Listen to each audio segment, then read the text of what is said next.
Hello friends, की to success channel पे आपका स्वागत है। आज हम ज्ञान जगत संरचना और विशेषताओं में रंगानाथन का ज्ञान की उत्पत्ति का सिद्धांत के बारे में पढ़ेंगे। Ranganathan's theory of origin of knowledge. Ranganathan ने ज्ञान की उत्पत्ति के सिद्धांत को दो अलग अलग समूहों में प्रस्तुत किया है।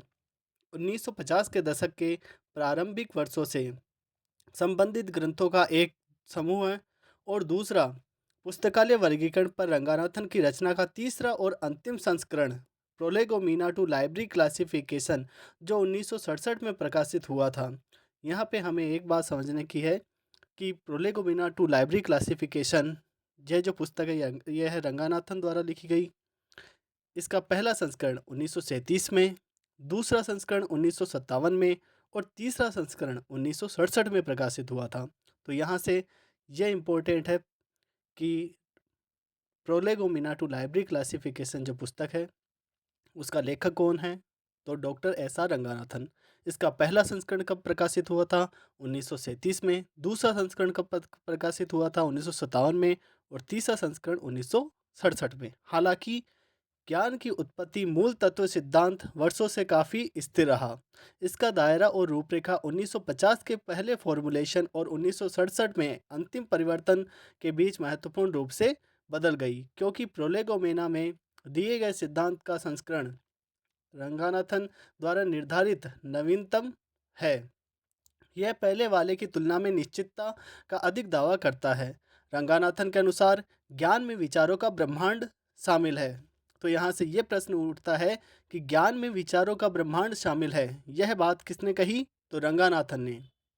जैसा कि रंगानाथन ने इसे समझा, अंतर्ज्ञान में इंद्रियों द्वारा कोई मध्यस्थता नहीं है, न तो यह बौद्धिक प्रक्रिया का हिस्सा है, बल्कि यह एक संज्ञानात्मक अनुभव है जो कि प्राथमिक इंद्रियों या बुद्धि द्वारा मध्यस्थता है। अंतर्ज्ञान अंतर्ज्ञान के बारे में हम पहले चर्चा कर चुके हैं कि अंतर्ज्ञान जो है वो अनुक्त ज्ञान यानी कि टैसिट नॉलेज का ही एक भाग है। अंतर्ज्ञान को चित्रित करने की कोशिश में रंगानाथन ने अक्सर संस्कृत दार्शनिक शब्दावली का सहारा लिया। तो अंतर्ज्ञान को चित्रित करने के लिए रंगानाथन ने हमेशा किसका सहारा लिया? संस्कृत दार्शनिक शब्दावली का। इसे दिव्य इंद्रिय के रूप में वर्णित किया और पारलौकिक अर्थ या दिव्य चक्षु या ईश्वरीय दृष्टि जैसे शब्दों का इस्तेमाल किया है, जिससे पता चलता है कि अंतर्ज्ञान न केवल संज्ञानात्मक मूल्य बल्कि आध्यात्मिक मूल्य भी रखता है। और इस प्रकार यह आश्चर्य की बात नहीं है कि वह इंद्रियों द्वारा अनुभवहीन अनुभव की विशेषता है। बुद्धि न केवल सहज अनुभव के रूप में बल्कि आध्यात्मिक अनुभव और रहस्यमय अनुभव के रूप में भी मौजूद है। रंगानाथन ने ज्ञान का सिद्धांत को ब्रेन चेंबर की अवधारणा से दर्शाया है। यहाँ से यह प्रश्न उठता है कि रंगानाथन ने ज्ञान के सिद्धांत को किस अवधारणा से दर्शाया है? तो ब्रेन चेंबर की अवधारणा से दर्शाया है। ब्रेन चेंबर की अवधारणा किसने दी है?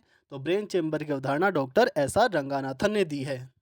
रंगानाथन वैज्ञानिक पद्धति का चक्रीय सिद्धांत। वैज्ञानिक पद्धति के सोपान। Ranganathan spiral of scientific method, steps in scientific method. Doctor Ranganathan ने 1957 में प्रकाशित अपनी पुस्तक 5 लॉस ऑफ लाइब्रेरी साइंस के दूसरे संस्करण में ज्ञान की उत्पत्ति और विकास से संबंधित वैज्ञानिक पद्धति का चक्रीय सिद्धांत स्पाइरल ऑफ साइंटिफिक मेथड प्रस्तुत किया। डॉक्टर एस आर रंगानाथन ने कि यहाँ पे अपन को दूसरी पुस्तक 5 लॉस ऑफ लाइब्रेरी साइंस पढ़ने को मिलती है। इसका एक प्रथम जो संस्करण है वो 1931 में प्रकाशित हुआ था और इसका जो दूसरा संस्करण है वो 1957 में प्रकाशित हुआ था। आगे भी इसके कई संस्करण आते रहे हैं, परंतु उनमें से ये दो संस्करण जो है ये बहुत महत्वपूर्ण हैं। एक तो 1931 में प्रकाशित हुआ 5 लॉस ऑफ लाइब्रेरी साइंस और एक 1957 में प्रकाशित हुआ 5 loss of library science. Doctor Ranganathan द्वारा वैज्ञानिक पद्धति का सर्पिल ऑब्लिक चक्रीय सिद्धांत प्रस्तुत किया गया है, जिसमें विभिन्न तरह के नियमों, विभिन्न चरणों और बौद्धिक गतिविधियों को समाविष्ट किया गया है। इसकी सबसे बड़ी विशेषता यह है कि उन्होंने ज्ञान को कभी खत्म न होने वाली प्रक्रिया के रूप में यानी निरंतर चलने वाली प्रक्रिया के रूप में दर्शाया है। वैज्ञानिक पद्धति के समस्त प्रक्रियाओं को 4 कोऑर्डिनल बिंदु से दर्शाया गया है और समस्त प्रक्रियाओं को 4 चरणों में प्रस्तुत किया है।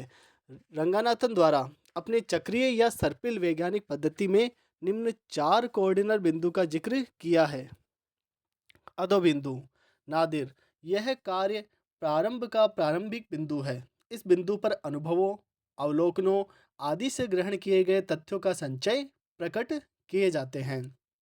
आरोही बिंदु एसेंडेंट, इस बिंदु पर संचित तथ्यों से आगमनात्मक तर्क, इंपीरियल लॉ, सांख्यिकीय एवं उपकल्पना का समावेश किया गया है। शिखर बिंदु जिंत, यह शिखर बिंदु होता है जिसमें मौलिक नियमों फंडामेंटल लॉज का समावेश होता है। इस बिंदु का प्रारंभ ऐसे मूलभूत नियमों के निर्धारण से होता है जिसका उपयोग शोधकर्ता द्वारा किया जाता है।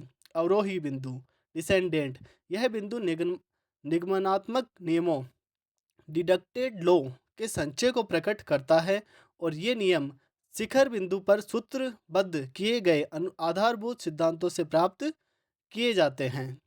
तो यहाँ से अपने को डॉक्टर एस आर रंगानाथन द्वारा दिए गए चक्रीय या सर्पिल वैज्ञानिक पद्धति में 4 कोऑर्डिनल बिंदु देखने को मिलते हैं। पहला है अधो बिंदु, दूसरा है आरोही बिंदु, तीसरा है शिखर बिंदु और चौथा है अवरोही बिंदु।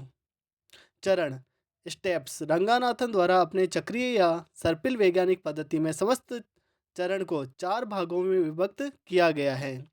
पहला है अनुभव चरण, इंपीरियल फेज क्वाड्रेंट फर्स्ट, यह नादिर और एसेंडेंट बिंदु के बीच का स्तर है जो एम्पिरिकल या फंडामेंटल फेज भी कहलाता है, जिसमें शोध समस्या की पहचान और अनुभूति की जाती है। यह सत्य है कि शोध कार्यों की शुरुआत समस्याओं से शुरू होती है और इस चरण में समस्या की पहचान कर उसके सभी पहलू पर विचार कर समस्या को स्पष्ट रूप से वर्णित कर लिया जाता है।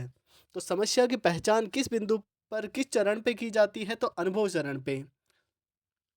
दूसरा है परिकल्पना चरण, हाइपोथेसिस फेज क्वाड्रेंट सेकंड, यह एसेंडेंट और जिंत के बीच का स्तर है जो हाइपोथेसिस फेज भी कहलाता है। समस्या पर मनन करते हुए शोधकर्ता उपकल्पना का निर्माण करता है। उपकल्पनाएं समस्या के लिए संभावित हल है अथवा परीक्षण हेतु प्रस्तावित कथन है। अच्छी उपकल्पनाओं का निर्माण अंतर्दृष्टि और अनुभव पर निर्भर करता है। इस प्रकार अनुसंधान का यह चरण उपकल्पनाओं के निर्माण से संबंधित है। यह परिकल्पना आरोही बिंदु से शुरू होकर शिखर बिंदु पर खत्म होता है। तीसरा चरण है अपना निगमनात्मक चरण, डिडक्टिव फेज क्वाड्रेंट थर्ड, यह जायंत और डिसेंडेंट के बीच का स्तर है जो डिडक्टिव फेज भी कहलाता है।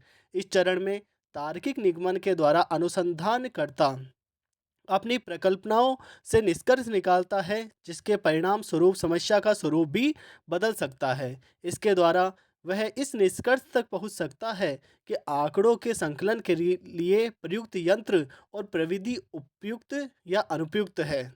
चौथा चरण अपने को देखने को मिलता है सत्यापन चरण, वेरिफिकेशन फेज क्वाड्रेंट फोर, यह डिसेंडेंट और नादिर के बीच का स्तर है जो वेरिफिकेशन फेज भी कहलाता है।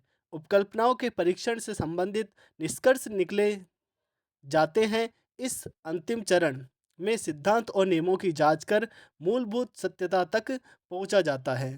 टेबल रंगानाथन स्पाइरल, रंगानाथन की चक्रीय या सर्पिल वैज्ञानिक पद्धति पर आधारित यह टेबल है। Quadrant phase of research method या tool, quadrant first nadir ascendant, phase of research empirical method experience and observation literature survey. तो रंगानाथन का क्वाड्रेंट जो फर्स्ट है उसमें जो फेज ऑफ रिसर्च है वो है एम्पिरिकल यानी कि अनुभव। क्वाड्रेंट सेकंड एसेंडेंट जायंत, इसमें जो फेज ऑफ रिसर्च है वो है परिकल्पना यानी कि हाइपोथेसिस। मेथड या टूल है institution and imagination. Quadrant third जो है जायंट डिसेंडेंट यानी कि इसमें फेज ऑफ रिसर्च है डिडक्टिव यानी कि निगमनात्मक चरण, और मेथड और टूल है इंटेलिजेंस ऑब्लिक लॉजिक या स्टैटिक्स। क्वाड्रेंट जो 4 है डिसेंडेंट नादिर, जिसको अपन बोलेंगे सत्यापन चरण, वेरिफिकेशन फेज ऑफ रिसर्च, सत्यापन मेथड या टूल है एप्लीकेशंस या मैथ साउथ ईस्ट एमिथ्स।